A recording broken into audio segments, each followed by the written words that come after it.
Hello everybody and welcome back to Pathfinder Plays. There has been a lot of talk in the Dead Matter community about how the loot system is going to work. One thing that attracted many players to this game was the idea that loot will not respawn, and instead it will be reintroduced via various other means such as care packages, caravans, trading, NPCs, and helicopter crashes and more.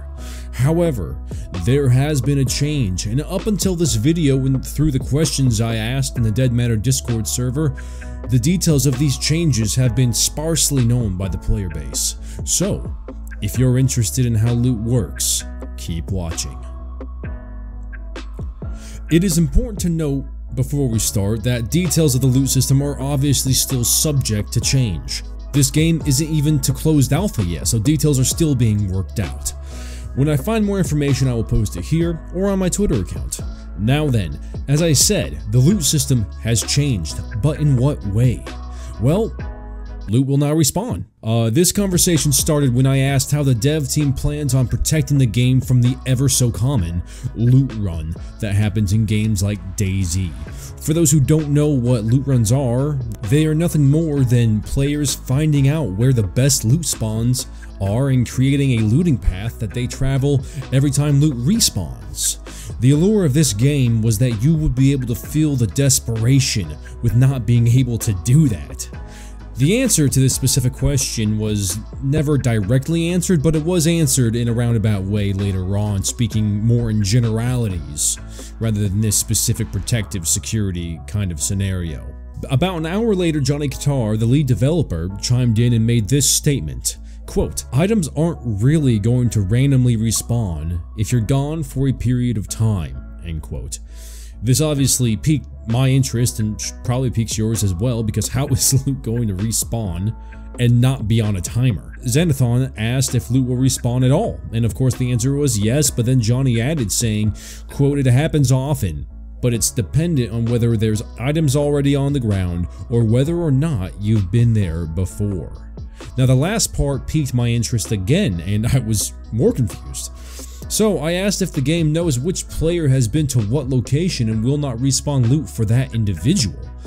Goat Jacobs rightly said that it was to stop loot cycling, which I concur. These systems are in place to stop the loot cycling. However, that doesn't answer my question, so I asked more specifically, if I'm in a group and I've looted a place but my friend hasn't, will loot be visible for them but not me?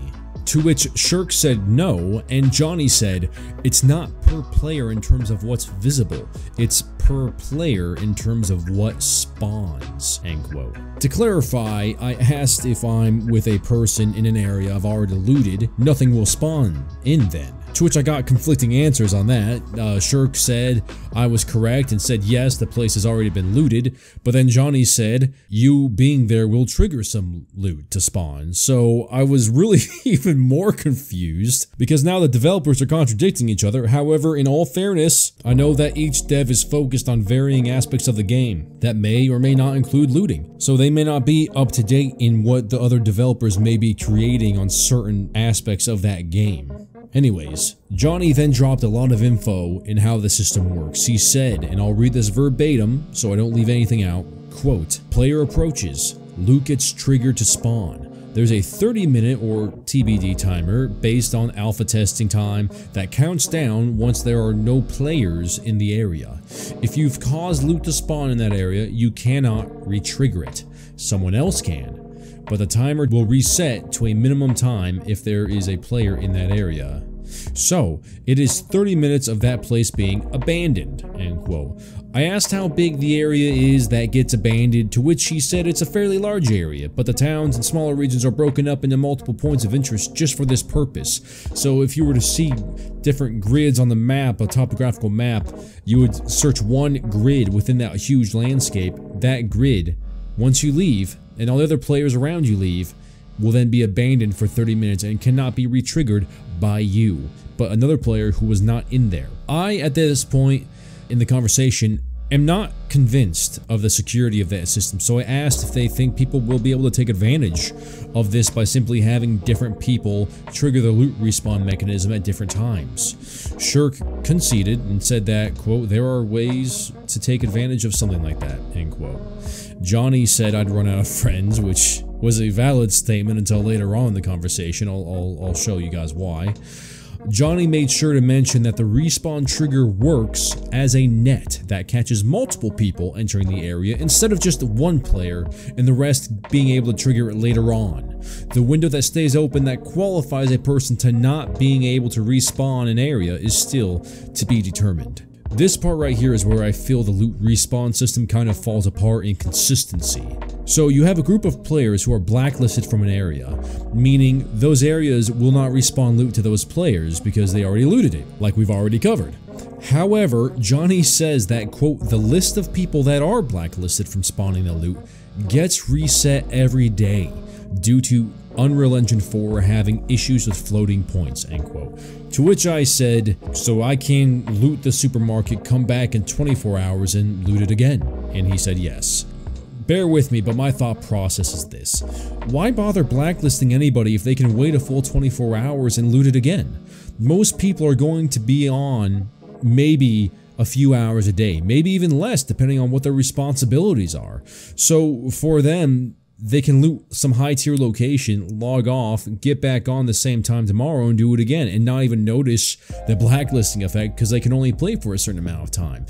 I just don't see the point in it being merely a single 24-hour blacklist. It should be, in my opinion, be pushed to like a 48 hours to at least motivate people and push people out of certain areas and help them explore instead of just waiting a mere 24 hours for loot to respawn.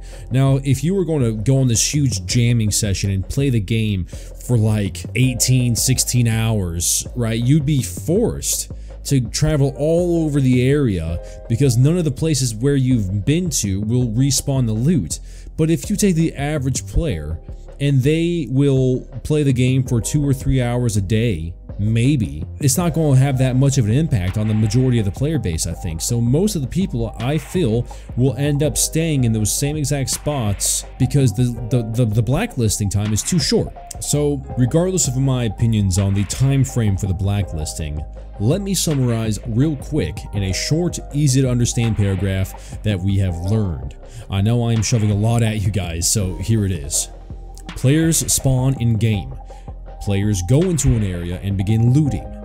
That said loot will not respawn for those players or any other players who entered the area within a small time window that has yet to be determined. Once the players leave, a 30-minute timer will start and it'll reset the area only when another player who had not previously triggered it gets near. We know towns are broken into quadrants for this reason. However, those individuals who have been blacklisted from an area previously looted will be reset after 24 hours. Johnny confirmed that this is a good summary and also mentioned legendaries, stating he'd likely, quote, nerf high tier loot spawns if they've been hit previously, end quote. Going on to say that, quote, not being able to find bandages or food because someone else was there just prior is just annoying, end quote. He also re-emphasized something that we were told in the latest devlog that, quote, high traffic, high tier stuff would be covered by a different system. Going on to say that my goal for an area with decent loot is zombies. A lot of zombies. And finally, limited entrance / exit. You basically have to kill some zombies to get anywhere in there, or you have to bait them away, end quote. So, rest assured, fellow survivors, if you are surrounded by zombies, there is some sexy loot near you. I then asked, will certain loot spawn depending on what you need? If you're injured, will you be more likely to find bandages or things to make bandages? To which Johnny then stated, yes, loot is biased towards what you need, especially for ammo. So you're not running through a million different junk items, end quote. Existence did make a reasonable appeal, asking if this will make the game too easy.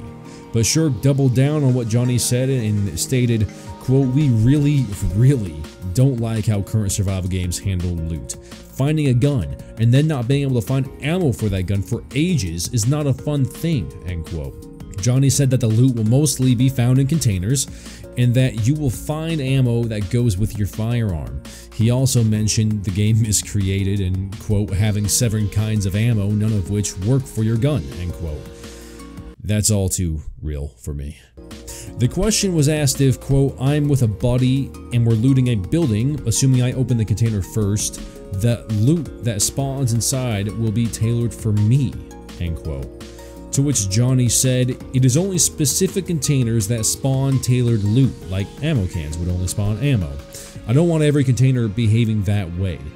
Now, I actually agree on the loot portion of this game, as in what actually spawns depending on the needs of the player. The game should be daunting and it should be challenging, but not so realistic with the loot to where you can't find anything that you need. The players need to be able to find everything they need to survive, but not too well. Johnny did say though that, quote, looting is arguably going to be the thing that changes the most in the alpha, end quote. So please take this information for what it is, probably temporary. But this is the current status of the loot respawn system, and like I already said, if there's any updates, big or small, I will let you guys know. This is the end of the video, guys, and I hope you all learned something and got something important from this episode covering the Dead Matter loot respawn system. Let me know what you guys think about the respawns, the loot cycling, and the needs-based loot system. I want to know your thoughts, and as always, if you like scares, survival, and scavenging, consider hitting that subscribe button, hitting that bell button so you never miss a video, and I'll see you in the next one. Path out.